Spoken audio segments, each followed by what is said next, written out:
प्रभु राम आई, मेरे भोजन का भोग लगाई, मेरे भोजन का भोग लगाई।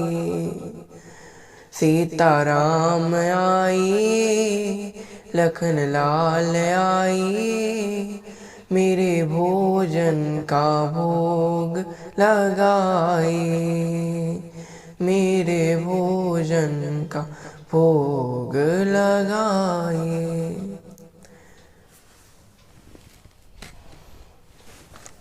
तो जिस प्रकार पिछले भाग में हमने जाना कि कैसे मंथरा दासी के कहने पर महारानी कैकेयी कोप भवन में जाती हैं, ये बातें जानकर कि महारानी कैकेयी कोप भवन में गई हैं, श्री महाराज दशरथ भी वहाँ पर जाते हैं और कैकेयी माता की ऐसी दशा को देखकर कि उन्होंने अपने सारे आभूषणों को फेंक दिया है, एकदम बहुत ही बदसूरत सी उन्होंने अपनी दशा बना रखी है, पूछते हैं कि ऐसा क्या हुआ है जिसके कारण तुम्हारी ये दशा हुई है। तब यहाँ कैकेयी माता कई सारी बातें करते हुए उनसे अपने पूर्व में लिए हुए जो 2 वरदान तो दशरथ जी के पास धरोहर स्वरूप में रखे हुए थे उनको मांग लेती हैं। यहाँ पर पहले वरदान में वो मांगती हैं भरत जी को अयोध्या का राज्य और दूसरे वरदान में भगवान श्री राम को 14 वर्ष का वनवास। यहाँ पर जैसे ये बातें सुनते हैं दशरथ जी, वैसे तो कई बार मूर्छित हो जाते हैं, कई बार कभी कैकेयी को साम दाम दंड भेद इन चारों प्रकार की नीतियों से पहले शांत होकर, फिर थोड़ा सा क्रूरतापूर्ण व्यवहार करके, फिर थोड़ा लालच दे के, फिर यहाँ वहाँ की बातें करते हुए, ममतामयी बातें करते हुए दशरथ जी कैकेयी माता से कई सारी बातें करते हैं।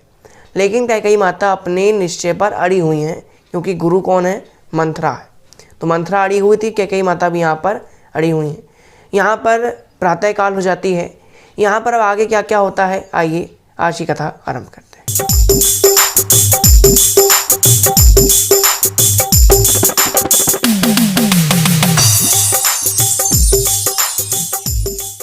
जागो हे धनुष धारी, जागो हे धनुष धारी, नव प्रभात की बेला आई, नव प्रभात की बेला आई, छट गई रजनी कारी, जागो हे धनुष धारी, जागो हे धनुष धारी। आज अवध में उत्सव भारी, आज अवध में उत्सव भारी, राज तिलक की बेला आई, सबके मन में खुशियाँ छाई, प्रसन्न चित नर नारी, जागो हे धनुर्धारी। तो इस तरह राग भैरव को गाकर जो अयोध्या के संगीतकार थे वो भगवान श्री राम को जगाते हैं और ऐसा कहते हैं कि हे प्रभु, आज आपका राज्याभिषेक है और उसी के लिए आज सारी प्रजा पूरी रात से जाग रही है, उत्सव कर रही है। अब आपको भी जाग जाना चाहिए और आगे के जो रीति रिवाज है उनको करना चाहिए। ये जो स्वर था, जो गाना चल रहा था, तो बहुत तेज़ आवाज़ आ रही थी, क्योंकि पहले के लोगों की आवाज़ बहुत तेज़ होती थी, पहले माइक वगैरह नहीं लगाने पड़ते। तो यहाँ पर आवाज़ बहुत तेज़ थी और दशरथ जी जो थे वो मूर्छित थे। ये आवाज़ सुनी तो उनकी मूर्छा टूटती है और एक दासी से जाकर कहते हैं कि इस आवाज़ को बंद करवाओ, क्योंकि मुझे ये आवाज़ नहीं सुननी। तो वो दासी चाहती है, इस आवाज़ को बंद करवाती हैं। यहाँ पर महाराज जो हैं वो अभी भी उनकी जो हालत है वो ठीक नहीं है। यहाँ पर इन सब से अनभिज्ञ होकर वशिष्ठ मुनि, श्री सुमंत्र जी, ये सभी लोग राज्याभिषेक की तैयारियाँ कर रहे हैं। यहाँ वशिष्ठ मुनि कहते हैं सुमंत्र जी से कि सुमंत्र जाओ, महाराज दशरथ को जगाओ, श्री राम को जगाओ और उनको आगे के जो रीति रिवाज हैं उनसे करवाओ और उनको यहाँ पर बुलवाओ। तो यहाँ पर सबसे पहले सुमंत्र जी जाते हैं दशरथ जी के कक्ष में। दशरथ जी के कक्ष में जब पता चलता है कि वो कैकेयी माता के भवन में हैं, तब वो कैकेयी माता के भवन में चले जाते हैं। यहाँ कैकेयी भवन में जाकर क्या देखते हैं कि कैकेयी माता खड़ी हुई हैं। यहाँ बगल के तखत पर ही दशरथ जी लेटे हुए हैं, उनकी हालत कुछ ठीक नहीं लग रही। तो यहाँ पर जो सुमंत्र जी हैं वो कैकेयी माता से पूछते हैं कि महारानी बताइए, महाराज को आखिर ऐसा क्या हुआ है कि बड़े उनकी लगता है तबीयत ठीक नहीं है, स्वास्थ्य अच्छा नहीं लग रहा, बताइए क्या हुआ। तब यहाँ पर कैकेयी माता कहती हैं कि पूरी रात दशरथ जी श्री राम के अभिषेक की खुशियों में डूबे रहे, इसलिए उनको पूरी रात नींद नहीं आई, और अब नींद नहीं आई, सोए नहीं, इसलिए अब उनका जो स्वास्थ्य थोड़ा सा गड़बड़ा रहा है, यानी दिक्कत हो रही, बिगड़ रहा। तो आप जाइए और राम को बुलाकर ले आइए। यहाँ पर सुमंत्र जी अभी कहीं नहीं जा रहे हैं। यहाँ पर कैकेयी माता बार बार कहती हैं कि जाओ राम को बुलाओ, लेकिन सुमंत्र जी कहते हैं कि नहीं महारानी, जब तक महाराज की आज्ञा नहीं मिल जाती हम कुछ नहीं कर सकते। तब यहाँ महाराज भी कहते हैं कि जाओ राम को बुलाओ। तब यहाँ पर सुमंत्र जी जाते हैं राम जी के कक्ष में। यहाँ पर राम जी से कहते हैं कि हे होने वाले महाराज, आपको महाराज दशरथ ने अपने कक्ष में, यानी महारानी कैकेयी के कक्ष में, महारानी कैकेयी के कक्ष में बुलाया है। तब यहाँ पर सीता माता थी थोड़ी सी चिंतित हो जाती हैं। सीता माता कहती हैं क्या हो गया। तब यहाँ पर राम जी कहते हैं कुछ नहीं, राज्य अभिषेक संबंधी कुछ कार्य होगा इसलिए बुलाया होगा। तो यहाँ पर राम जी पहुँच जाते हैं कैकेयी माता के भवन में। यहाँ पर अब कैकेयी माता के भवन में क्या देखते हैं कि माता खड़ी हुई हैं, पिताजी वही तखत पर अचेत अवस्था में लेटे हुए हैं, यानी तांद्रा है, ना वो सो रहे हैं ना वो जगे हुए हैं, मतलब बड़े ही चिंतित प्रतीत हो रहे हैं। यहाँ पर राम जी पहले माता को प्रणाम करते हैं, फिर पिताश्री को प्रणाम करते हैं। यहाँ पर पिताजी से पूछते हैं कि हे पिताजी, आपने मुझे किस कारणवश यहाँ पर बुलाया है, आपका जो भी मनोरथ हो आप मुझे बताइए, वो मैं सिद्ध करने का प्रयास करूँ। तब यहाँ पर अब दशरथ महाराज तो कुछ कह नहीं रहे हैं, क्योंकि एक तरफ तो ये भी बोझ है उनके अंदर, क्योंकि मैंने कल ही कहा कि राम को अभिषेक होना चाहिए, और आज मैं कह दूं सुबह सुबह कि राम को अभिषेक की जगह वनवास मिल जाए। तो इस बोझ के कारण महाराज दशरथ कुछ कह नहीं रहे। लेकिन यहाँ महारानी कैकेयी से श्री राम जी पूछते हैं कि माते आप ही बताइए कि पिताजी के इस कष्ट का कारण क्या है, ये कुछ बोल क्यों नहीं रहे हैं, क्या चिंता है, मैं उस चिंता को जड़ से खत्म करने का कार्य करने वाला हूँ। तब यहाँ पर महारानी कैकेयी कहती हैं कि इस संकट का निवारण तुम ही कर सकते हो, तुमने बिल्कुल सही कहा, इनको एक रोग हो गया और इस रोग का निवारण केवल तुम्हारे पास ही है। अब यहाँ पर राम जी कहते हैं बताइए माता, ऐसा कौन सा कार्य मुझे करना होगा जिस कारण मेरे पिताजी का ये रोग ठीक हो जाए।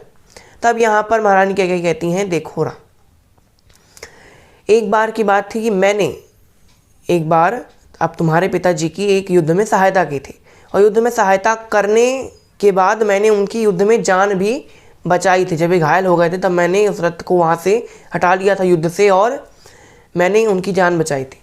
उसके फलस्वरूप महाराज ने मुझे 2 वरदान दिए थे। उन 2 वरदानों को आज मैंने मांग लिया, और आज वो इन 2 वरदानों को देने से इनकार कर रहे हैं। और इनकार क्यों कर रहे हैं, क्योंकि एक तरफ अगर वो मुझे वरदान नहीं देते तो उनकी जो सत्यवादिता है, उनका जो मान है, प्रतिष्ठा है, उस पर कलंक लग जाएगा, और अगर वो वरदान देते हैं तो उनका सबसे प्रिय पुत्र उनसे दूर हो जाएगा। राम जी कहते हैं माता मैं कुछ समझा नहीं, आप स्पष्ट कहिए। तब यह माता कहती हैं तो सुनो, मैंने तुम्हारे पिताजी से 2 वरदान मांगे थे। पहला वरदान ये था कि राज्य अभिषेक तुम्हारा नहीं भरत का होना चाहिए। राम जी कहते हैं दूसरा वरदान। तब यहाँ पर महारानी कहती हैं दूसरा वरदान कि तुमको 14 वर्ष का वनवास दिया जाए। तब यहाँ पर राम जी कहते बस इतनी सी बात के लिए पिताजी इतने चिंतित हैं, आप इतने चिंतित हैं, और कोई बात है क्या माता। माता कहती नहीं राम, तुम्हारी सौगंध, अब इससे ज़्यादा मुझे मतलब और कोई बात नहीं है, बस इसी बात को लेकर तुम्हारे पिताजी बहुत चिंतित हैं। तब यहाँ पर दशरथ राजा अभी तो कुछ नहीं कह रहे हैं। तब यहाँ पर राम जी कहते हैं कि बस इतनी सी बात के लिए आप लोग इतने चिंतित थे, अगर इतनी सी बात थी तो मुझे पहले बताना था। अरे भरत जैसे भाई तो करोड़ों वर्षों तक किसी को प्राप्त नहीं हो सकते। भरत को अगर राज्य मिल जाएगा तो उससे तो मुझे बहुत खुशी होगी। और रही बात वनवास जाने की, तो वन में कई सारे ऋषि मुनि रहते हैं, कई सारे तपस्वी रहते हैं, तो उनका दर्शन करने से मेरा कल्याण होगा। एक तरफ से मेरा तो चारों तरफ से कल्याण हो रहा है, माता की भी आज्ञा का पालन हो रहा है, पिता की भी आज्ञा का पालन हो रहा है, यानी पिता का भी वचन मैं रख रहा हूँ। तीसरा कारण कि भाई मेरे छोटे भाई भरत का राज्याभिषेक होने वाला है। और चौथा कारण कि मुझे ऋषि मुनियों का सत्संग करने का प्राप्त होगा। ये सारी बातें कहकर राम जी कहते हैं कि अब मैं अपनी माता कौशल्या से आज्ञा लेकर आता हूँ। यहाँ पर राम जी पहुँच जाते हैं कौशल्या माता के कक्ष में। यहाँ पर जो कौशल्या माता थी वो पूरी रात बैठकर भगवान श्री विष्णु के नाम का 1 लाख जप कर रही थी, जिससे के कारण भगवान श्री राम का जो राज्याभिषेक है वो निर्विघ्न संपन्न हो जाए। तो ऐसा वो कर रही थी। अब यहाँ पर आरती करती हैं। आरती करने के पश्चात राम जी जाते हैं। तब यहाँ पर राम जी से कौशल्या माता कहती हैं कि तुम आसन ग्रहण करो, मैं तुम्हारे लिए भगवान श्री विष्णु का प्रसाद लेकर आती हूँ। तब यहाँ पर राम जी कहते हैं माता अब मैं इस सिंहासन पर नहीं बैठ सकता। तब यहाँ पर माता ने कहा अच्छा, राज सिंहासन पर बैठने जा रहा है, मतलब अब माता का दिया वो सिंहासन तेरे लिए निम्न हो गया। तब यहाँ पर राम ने कहा नहीं नहीं माता, ऐसी कोई बात नहीं, अब सिंहासन पर नहीं कुशा के आसन पर बैठने का समय आ गया। माता ने कहा तुम क्या बोल रहे हो, मुझे स्पष्ट कहो। तब यहाँ पर राम ने कहा कि पिता ने मुझे 14 वर्ष का वनवास दिया है। जैसे ये बातें सुनी को तो एक समय के लिए तो कैकेयी माता अचंभित हो गई, उनका मानो पूरा संतुलन बिगड़ गया हो। यहाँ पर कौशल्या माता एक समय के लिए बेहोश होकर गिरने वाली हैं, राम जी उनको संभाल लेते हैं। तब यहाँ पर कौशल्या माता कहती हैं कि राम तू बता दे, ये कह दे कि झूठ है, ऐसा कुछ नहीं है। तब यहाँ पर राम जी कहते हैं कि माँ मैंने आज तक कभी झूठ नहीं बोला, तो आज भी झूठ नहीं बोल रहा हूँ, मेरे पिता ने मुझे वनवास दे दिया है। तब यहाँ पर कौशल्या माता कहती है अरे ऐसे कैसे वनवास दे दिया, केवल पिता का ही अधिकार तेरे ऊपर नहीं है, माता का भी पूर्णतः अधिकार है, और बिना माता के आज्ञा के पिता कुछ भी कार्य नहीं कर सकते। यानी अगर पुत्र के लिए कोई निर्णय लेना है तो वो कार्य माता पिता दोनों मिलकर करेंगे, केवल पिता की आज्ञा के द्वारा वो कार्य पूरा नहीं माना जाएगा। तब यहाँ पर राम जी कहते हैं कि माता की भी आज्ञा है। तब यहाँ पर कौशल्या माता कहती हैं माता की आज्ञा कहाँ से मिल गई, माता की आज्ञा। तब राम जी कहते हैं कैकेयी माता, उनके कहने पर तो पिताजी ने मुझे वनवास दिया। कौशल्या माता कहती है अरे इन सब बातों में कैकेयी का स्वार्थ है, जब तक मैं नहीं कहती तब तक तुम नहीं जा सकते। तब यहाँ पर राम जी कहते हैं देखो माता, जितनी महत्वपूर्ण तुम हो मेरे लिए उतनी महत्वपूर्ण माता कैकेयी भी है, उनकी बात भी मेरे लिए उतनी ही मायने रखती जितनी आपकी बात।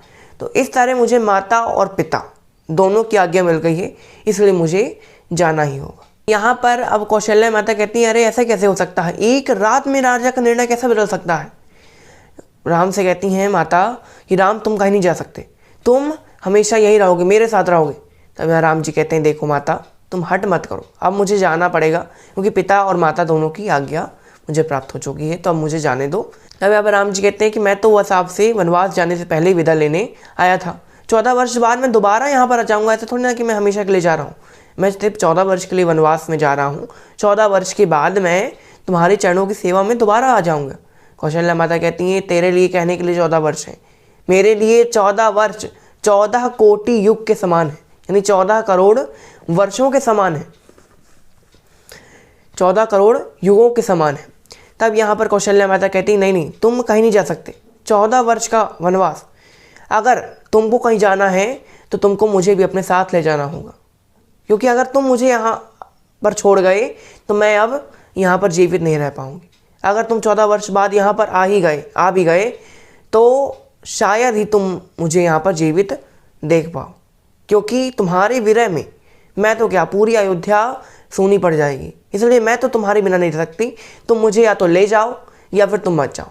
राम जी कहते हैं देखो माता, एक आर्य नारी का, और कहीं की देश की रानी का तो मुझे नहीं पता, लेकिन एक आर्य नारी का पहला कर्तव्य होता है पहले सुहाग फिर संतान, यानी पहले अपने पति की सेवा उसके बाद संतान का पालन पोषण।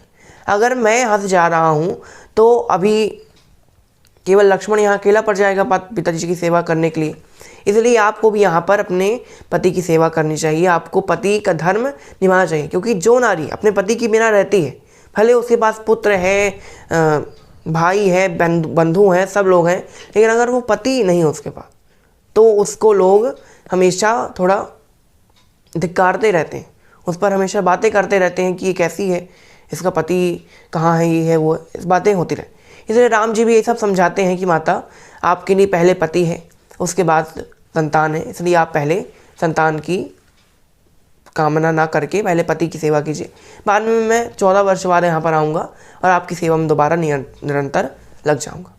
तब यहाँ कौशल्या माता कहती हैं चल ठीक है, मैं तुझे जेती हूँ आज्ञा। हो सका, अगर ईश्वर की मर्जी थी, अगर ईश्वर की इच्छा हुई तो 14 वर्ष बाद तो दोबारा मेरे चरणों की सेवा में आ जाना, क्योंकि 14 वर्ष तक मुझे तो नहीं लगता कि मैं जीवित रह पाऊंगी तुम्हारे विरह में। यहाँ पर कौशल्या माता से राम जी विदा लेकर जा ही रहे हैं कि यहाँ बीच रास्ते में आ जाती हैं सीता माता। अब यहाँ पर सीता जी और राम जी का क्या संवाद होता है, क्या क्या बातें होती हैं, इसके बारे में हम अगले सत्र में जानेंगे। तो आज की कथा को हम यहीं विराम देते हैं। जय श्री राम।